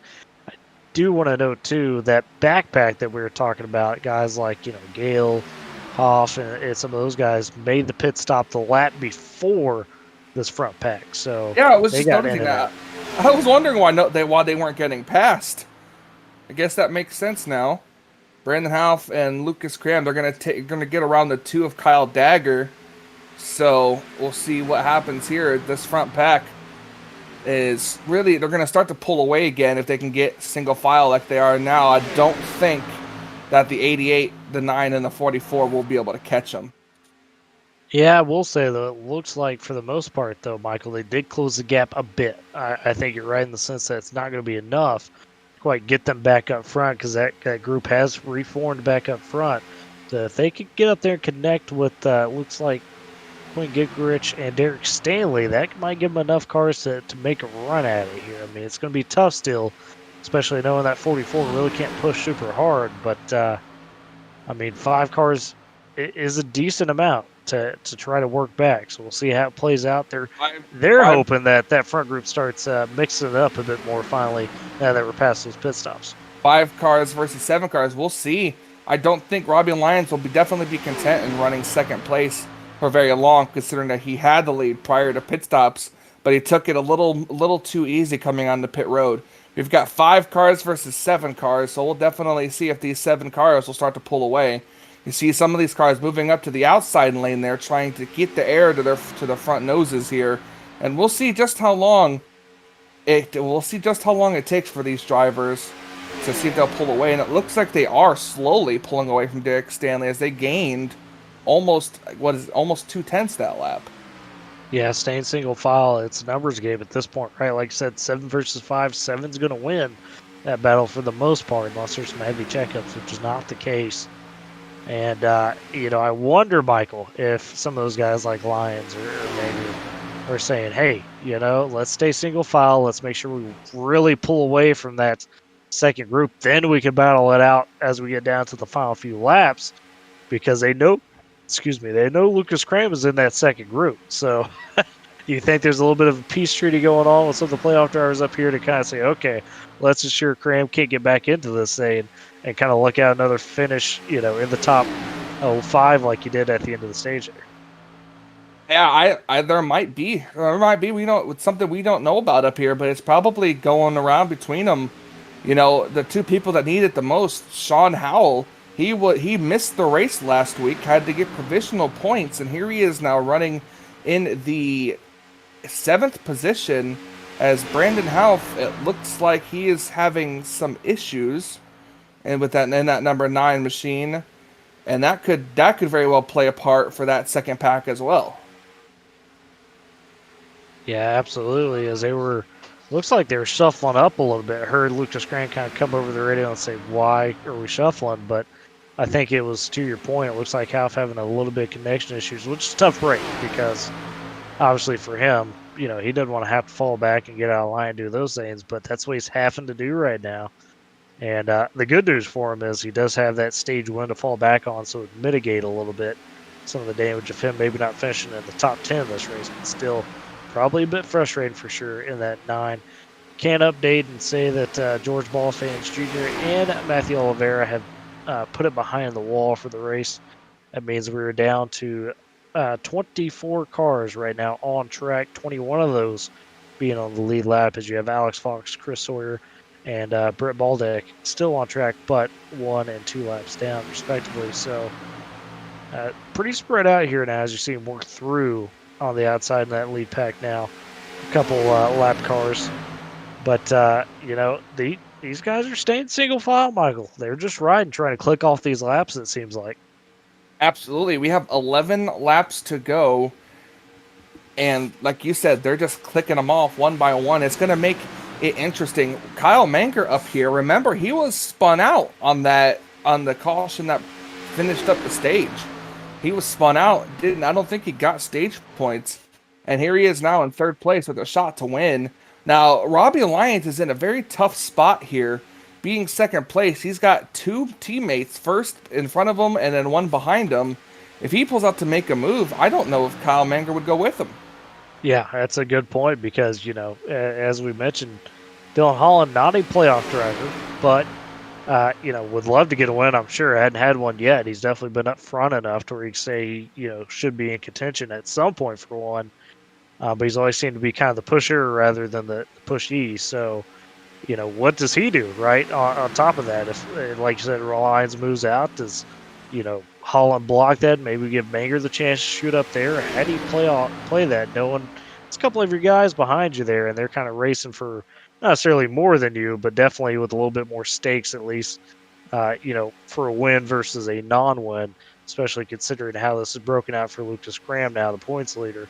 Still hold on to top 10, but the second pack behind him, Michael, looks like has caught him, and we know he's got a damaged car, so he may lose 5 or 6 more spots here.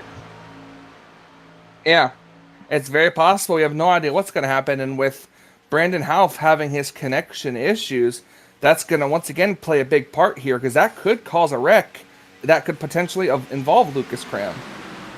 Very true. Although it looks like Houff right now kind of on his lonesome, kind of in between the lead pack and in between that second pack we're talking about.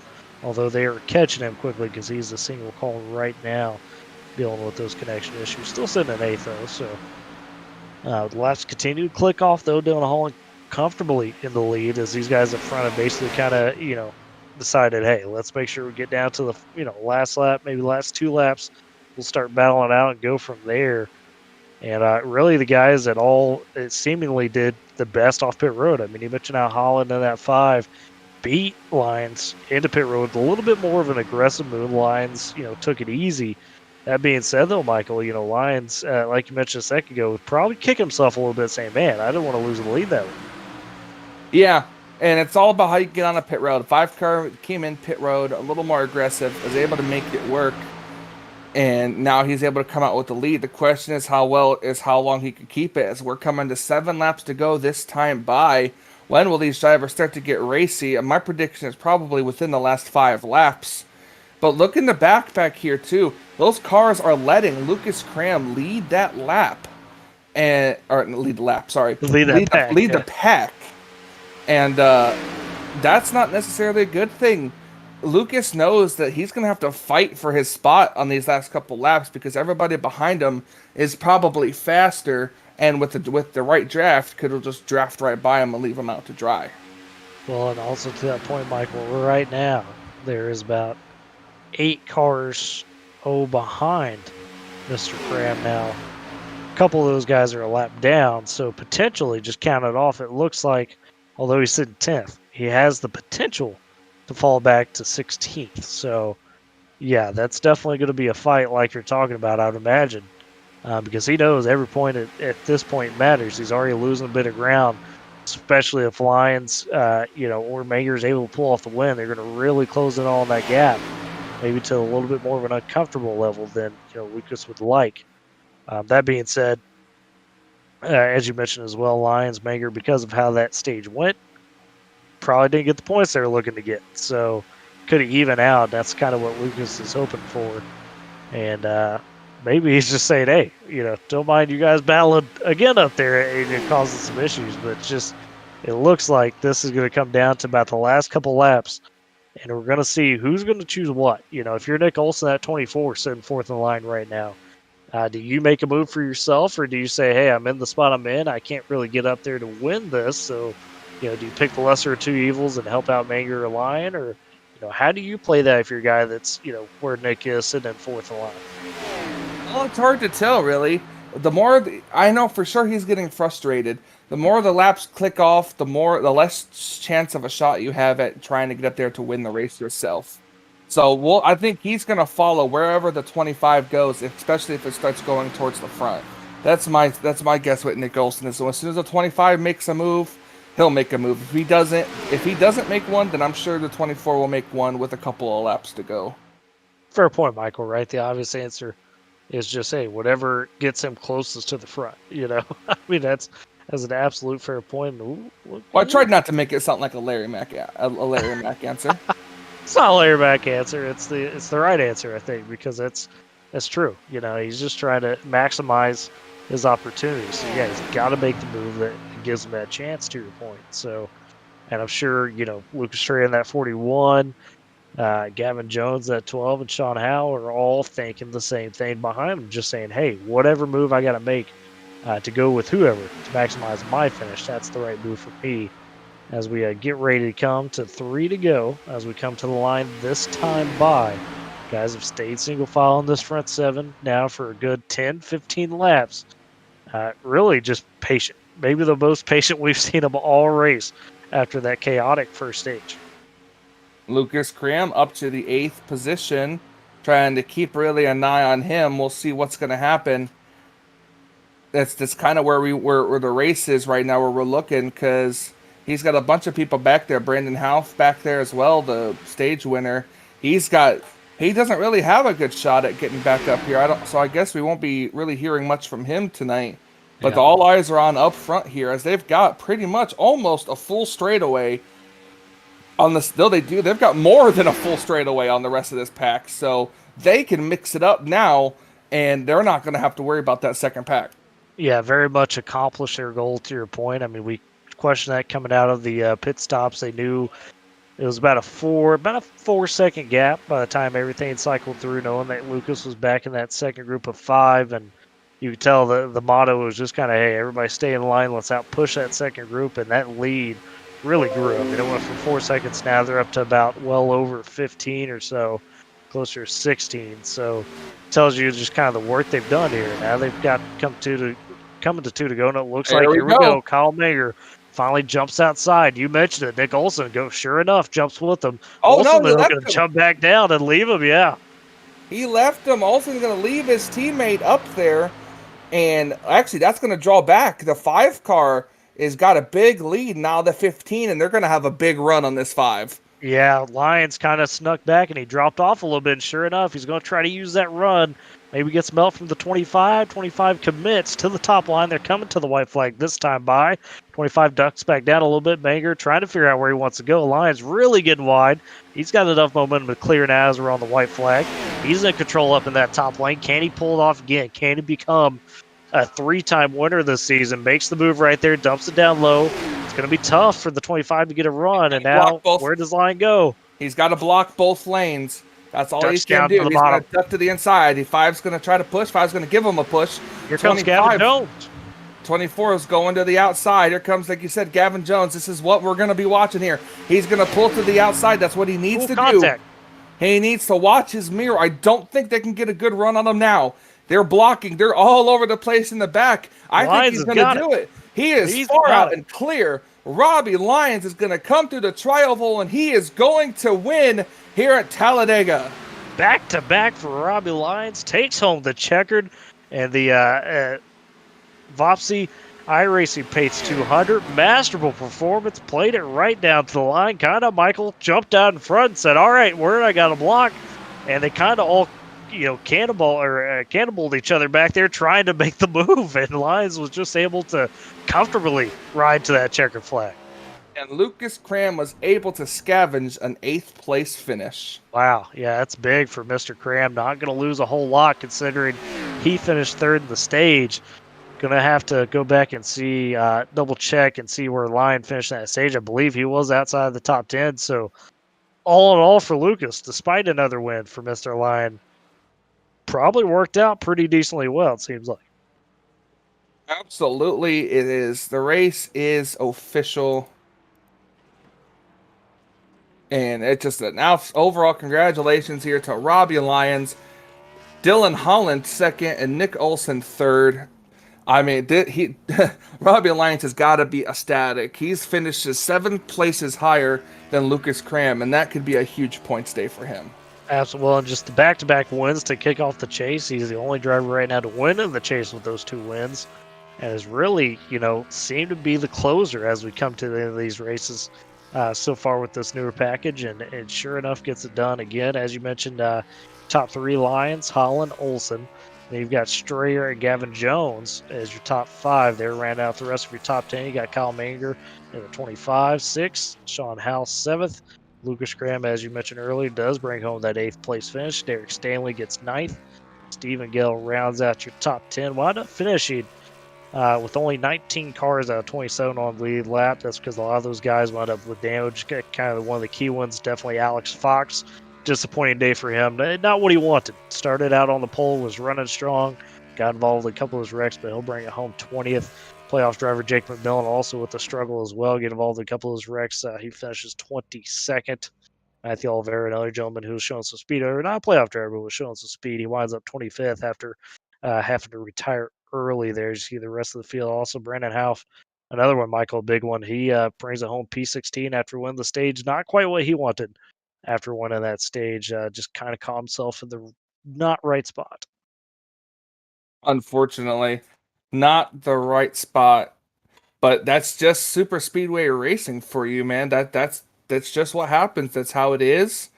And you just got to try to place yourself at the right place at the right time. As I think we got our drivers waiting for us. Let's go ahead and talk to 3rd place Nick Olson. All right. Hey, Nick, Tyler, and Michael up here in the booth. You got us. Yeah, I got you guys. Well, man, I mean, it was one of those kind of, it seems like Nick Olson days. You got involved in some stuff early you didn't want to be involved in by no fault of your own, and then had to battle back from there, came back from a lap down, wound up finishing 3rd place. And, something that me and Michael kind of talked about there in the closing laps, it seemed like you guys were committing to run single file there and then duke it out in the last couple laps. You were sitting in an odd spot in 4th. How were you trying to play out some of those scenarios in your mind, and what were you looking to do to maybe get yourself up there to have a real shot at bringing home that checkered? Yeah, I'll be honest. I made a few mistakes out there, especially at the end.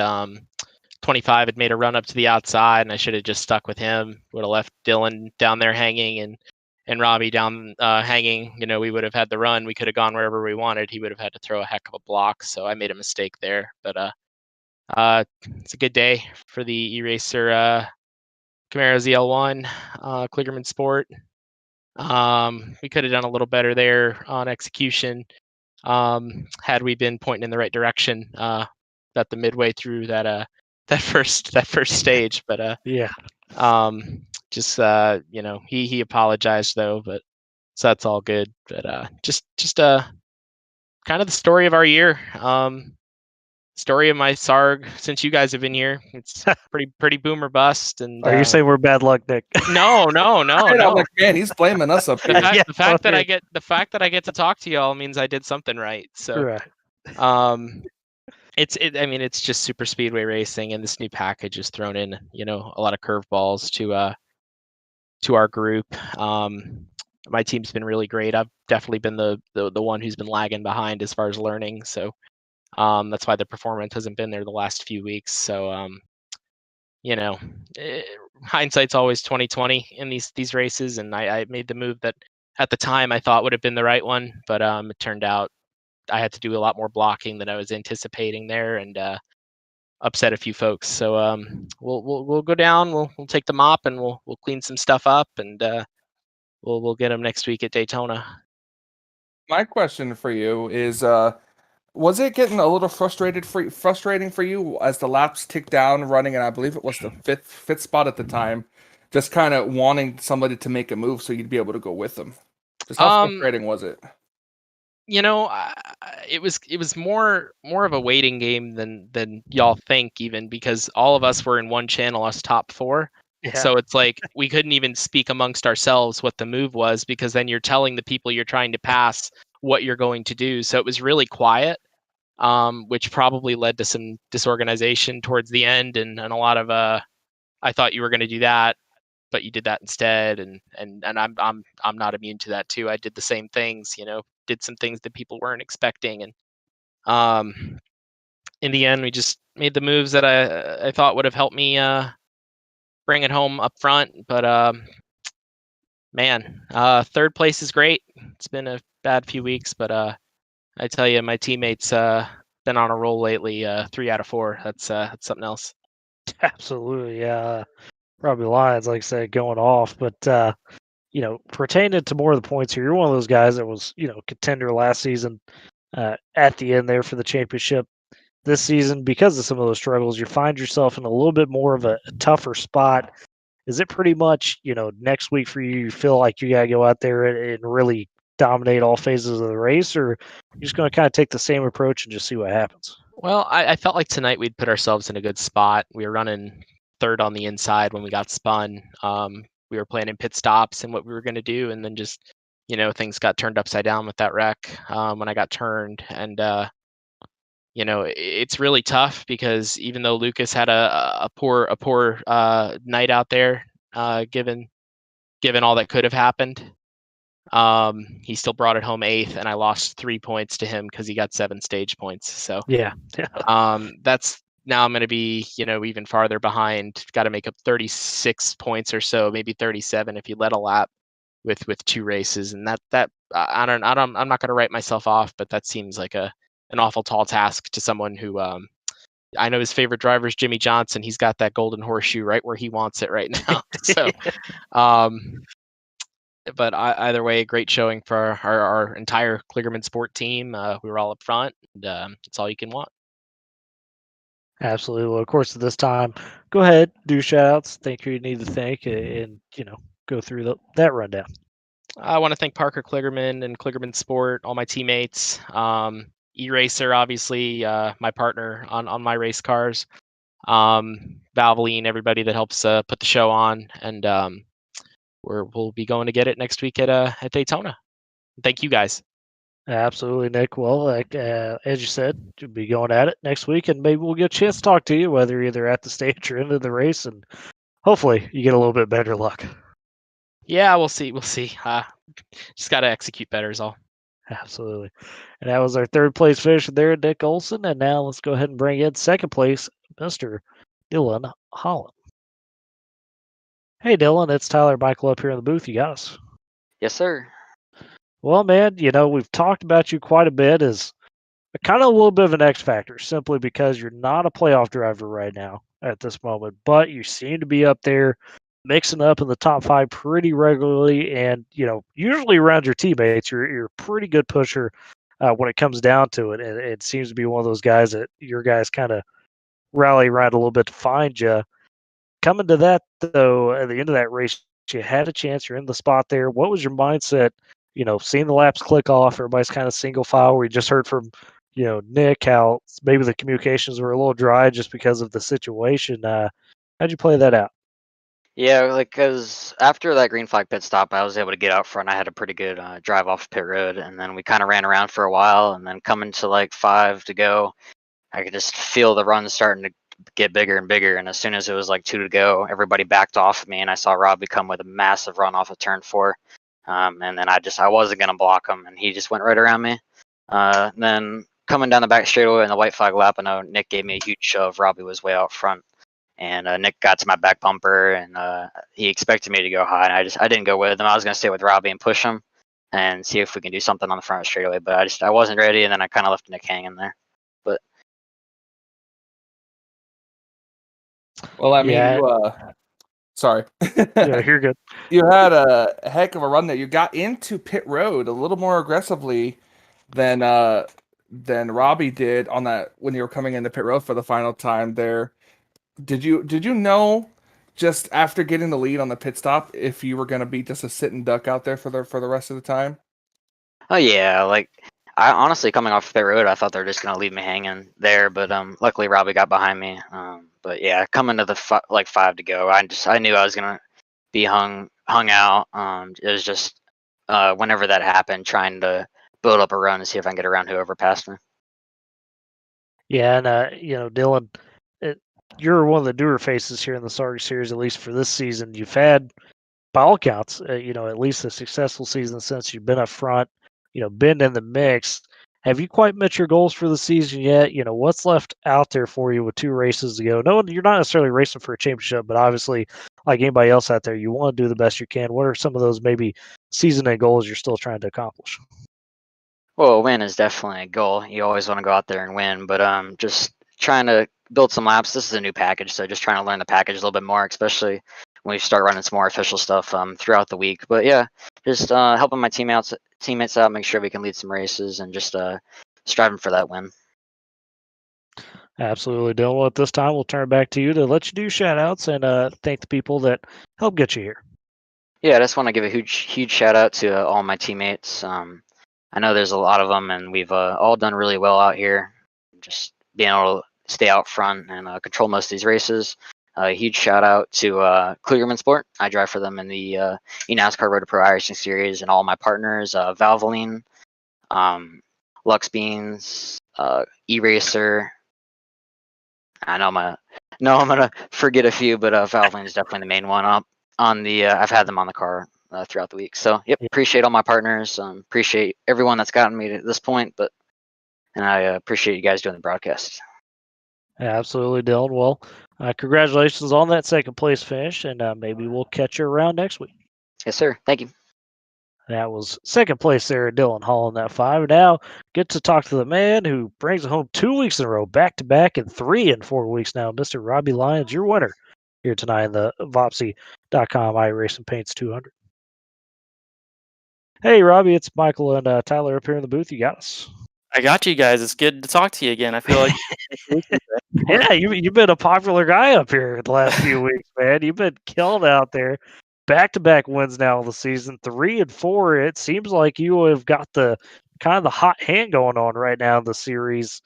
Today we thought when you got involved in some of those early wrecks, it might not quite be your day. How'd you fight back and put yourself in the right spot to close out yet another win? Yeah, I mean, shocking start to the race, to say the least. I feel like everybody here at SARG, we kind of pride ourselves in being a cleaner league. So it was definitely out of character. And even from Daytona last week, extremely clean race. I don't know if the extra lanes here just lend themselves to being a little more aggressive, or the bumps, or the lack of bumps. But yeah, just a lot of really aggressive racing there early, and got caught up in one of the 20 plus car pileups. A couple of them out there for sure. Oh yeah. But I just had this feeling with this package, just the way the air is, and a lot of guys still getting used to it and how to work it. It just, you had to be up front, and the track position at some point in that race was going to be king. And it just so happened to be that last stage. And I debated on coming down and topping off on fuel. But again, track position, I just didn't think it was worth, getting 2 extra laps of fuel. And it sure paid off at the end. Me, Dylan, Nick, Manger, I think Gavin and Strayer were with us as well. We just all executed coming to pit road. Nobody sped. Nobody slid through their box, and everybody did really well getting up to speed. So I kind of split up the groups, and as hard as it is to pass once you get single file, I kind of knew if we just pulled the reins back and rode for a bit and worked together, that we would all have a shot at the end. And it's tempting the guys behind you. I felt like I was a sitting duck once I made the move to the lead there in the tri-oval. But racing is a very selfish sport, and everybody, you see the white flag, you're going to make moves for yourself. And I think I was a beneficiary of some swapping of positions back behind me that let me get away. But that finish line was coming up a little slower than I was hoping, because Dylan was catching me pretty quick. But I wish it was Daytona and that start finish line was a little further back, but we still got there first. Yeah, man, and it was a great win too. You lost the lead on that on the pit stop there. You were holding it single file, then you all came down pit road, and you came down a little less aggressive than the 5 car. Tell us about that and the strategy after coming out of pit road second place like that. Yeah, so I have been guilty of being a little overzealous on pit entry many times, and I know at Daytona, especially last week, the old Daytona, there's an inside pit cone down there, and if you go to the inside of it, that's a penalty. If you hit it, it's a penalty. And a a lot of the times I spend too much time mirror driving, making sure I don't get run over and gauging my speed more so based on the guys around me. And I just started braking a little earlier than Dylan. And obviously he was around the outside and had a more easy angle, getting into the pit boxes and stuff. But I was kind of okay with getting out behind him. With the way it is here, this kind of racing, I didn't want to be leading on the last lap anyway. So I feel confident in my ability to push too. So I felt like I was able to move our line forward enough to where we kind of drove away from the other packs. And everybody, with Kligerman Sport now, we all have our own strengths and weaknesses, and it's really cool to see when all of us play off our own strengths and pull away from the competition like that. So I was happy sitting there for that last run, and obviously everybody, even us as teammates, we're going to race hard at the end for it. So I just can't thank my teammates enough, and it's a pleasure to race with everybody in SARG. Absolutely. And, Robbie, one final question kind of to that a little bit. You've won 2 straight now. You've won 3 out of the last 4, and that fourth one, or that one in between that you didn't win, you were in position to win. It was just a fantastic move by Brady Floyd to close it out. So, with people kind of really seeing now that you are the hot hand, right, going into the last couple of weeks here in the playoffs, do you feel things are going to be a little bit harder in terms of getting guys to go with you on moves, or maybe you're questioning a bit more of guys not going with you on moves? I mean, is that going to play in your mind, or you're just going to kind of block that out and keep doing what you're doing? Oh yeah, I think I got to get some numbers from some people at Target so I can run a Target scheme next week. We can paint an old Target on my back there, because I know how it was when Lucas was on his hot streaks and was kind of unbeatable, and I haven't had a whole lot of success in this league prior to even the last 4 weeks, and I don't know what exactly it is that that kind of fits my style of driving, but eventually these guys are gonna, not make it so easy on me. Not that they did make it easy on me, because they didn't, but I think a large portion of the time, I was largely under the radar. Like everybody knows I'm around. I'm a clean driver, and if I'm up front, people will go with me. But now that, like you said, I kind of have the attention on me, and maybe people will start racing me a little different. But I'm up for the challenge. Absolutely, Robbie. Well, of course, we'll turn it back over to you. Let's do shout outs. Thank who you need to thank. Get a lot of thanks in the last few weeks with these wins. Yeah, I'm gonna have to start running alternate paint schemes and get some of my other sponsors on here. But obviously, Sunwest Construction, they've been with me my whole life and my whole racing career, and everybody at Kligerman Sport, Kyle Dager, Kyle Menger, he's always been a great teammate. Nick, for working with me there, and Dylan Holland, man, I feel like he's got one coming real soon. He's probably one of the smoothest and more calculated drivers out there. Lucas Cram, obviously, for being my co-owner with me in the league, and I know he had a really, really frustrating race, but shout out to him for bringing it home with the top 10. It's a tough sport, even on the sim, and there's a lot of emotions, and until you're invested in it as deeply as a lot of us are here, it's hard to understand. But it's cool to see all the passion that everybody has here, and so everybody that comes out every week and makes it such a fun series to race in, just thank all of them too, and you guys. Absolutely, Robbie. Well, once again, congrats on the big win. First 3-time winner, I believe, in the time at least flat. Well, no, I take it back. Maybe Lucas had 3 last season. But anyways, joining the league group there. Congrats on the win, and maybe we'll talk to you next week here in the same spot. Oh yeah, keep my seat warm for me. We'll talk to you guys next week. Absolutely. And race winner Robbie Lyons right there, getting it done back to back, 3 and 4. It will be interesting now, Michael, to really see how these points turn out going into the final couple races here of the season. And things really might have tightened up now, because Robbie, with that win, probably closed within at least another 4 or 5 points there of Lucas and him, and then Kyle Mager and some of those guys have give themselves a shot now to really make this a battle going into the final couple weeks. And what do you make of this for the final couple weeks? So what are you expecting here as we go Ended next week. Knowing now, of course, we shift back over to Daytona for the night race, 80 laps there. What are you thinking? It's going to be crazy.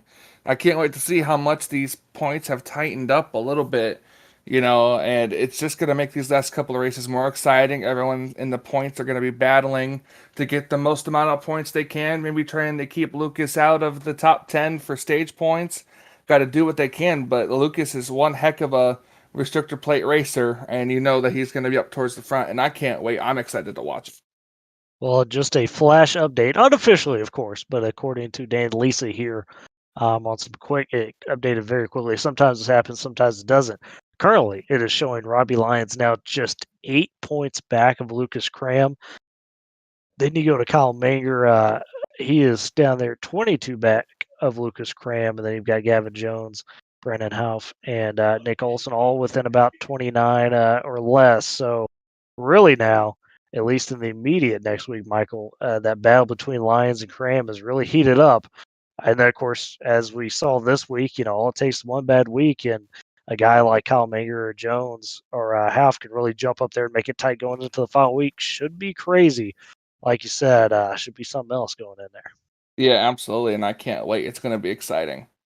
No doubt. Of course, folks, as mentioned, we will be at Daytona International Speedway next week again. It will be the night action there under the lights for Daytona 80 laps.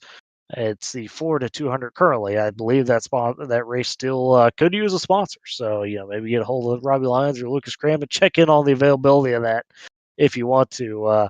Once again, big shout out to Voppzy iRacing Paints. They sponsored this one here at Talladega today. Go check them out.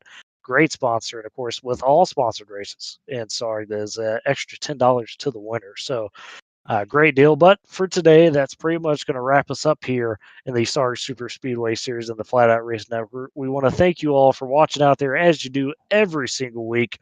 If you want to catch up on the SARG Super Speedway series, if you missed a week here or there, or if you want to check out any of our other great series that we broadcast here on the Flatout Racing Network, always go check out the YouTube page. Check out Facebook as well, believe Michael, and even the Twitter potentially. So got all the social media going for sure. But for myself, Tyler Riggs, for Michael Norman here in the booth with me once again, doing an excellent job on the production side and had some great commentary. We thank you so much for watching. We wish you all a very good night and hopefully a good rest of the week. Until next week at Daytona, we will see you here for the Flatout Racing Network. This broadcast is the copyrighted work of Flatout Racing Network and may not be rebroadcast, retranslated, or used in any form without the express written consent of Flatout Racing Network and iRacing.com Motorsports Simulations. Flatout Racing Network would like to thank you for your support, and we hope you enjoyed tonight's broadcast.